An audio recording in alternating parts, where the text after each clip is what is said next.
Kuda lumping, tarian tradisional yang penuh makna.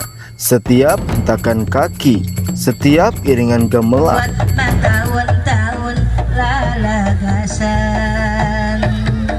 goyang kawin tak agudu sok hayang kawin. bukan hanya hiburan, tetapi jejak sejarah yang harus dijaga.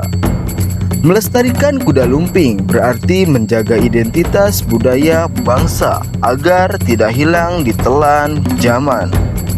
Di balik pelestarian budaya, tumbuh pula semangat pemberdayaan ekonomi melalui UMKM.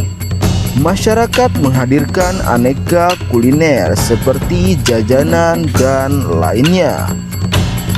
Inilah bukti bahwa budaya tidak hanya lestari, tetapi juga membawa manfaat bagi kesejahteraan masyarakat. Padam rasa